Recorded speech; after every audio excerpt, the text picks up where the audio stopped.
Сточарите од Пелагонија најавуваат протести, доколку до крајот на идната недела не им бидат исплатени субвенциите. Реагираат и на падот на цената на млекото. Велат дека дел од субвенциите од минатата година се уште не се исплатени, а намалената цена на млекото дополнително ги става во тешка финансиска состојба. Бараат итна реакција од институциите. За 25-та година немаме добиено негде 8-9 месеци. Кај некој пуштија 3 месеци, кај некој 2 месеци за предаено литар млеко. И по грло добиток обележано по 8.000 денари од грло треба да се добијат. Моментално, целокупно према сточниот фонд што го имам, негде околу 4.000 евра пари се ако ги добијам наеднаш. А ако ги добијам на рати, од тоа нема да се види ништо.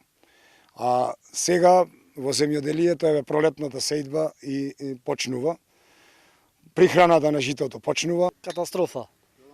Намалено млекото, неисплатени субвенции. Пари најпоѓe што требат сега и за ѓубре и за тете ќе почне и за ченги садење уште некој овој месец. А пари немаме скоро за цела година, само 2 месеци премијани пуштија, на некои 3, кај менете 2. Сточното, храната е многу скапо. Значи ние ќе ги напуштиме стоката. Веќе стоката отпаѓа, готово сме, креваме раце сите.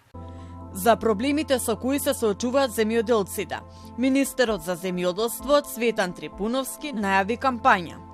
Гласот што го слушаме македонското најдобро, преку која тимови од повеќе институции ќе одржуваат директни средби со земјоделците, со цел да ги слушнат нивните проблеми. Нашата цел во следниот период 2 големи тима да посетат повеќе од 30 општини во Република Македонија, додека 6 помали тимови ќе посетат над 120 населени места.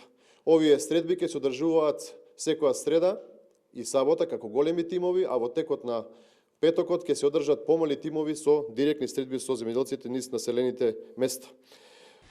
Сточарите предупредија дека доколку нема слух за нивните барања ќе се откажат од сточарството, бидејќи веќе станува неиздржливо. Од министерството пак изјавија дека по лозарите и овоштарите, млекопроизводителите се следни за исплата на субвенциите.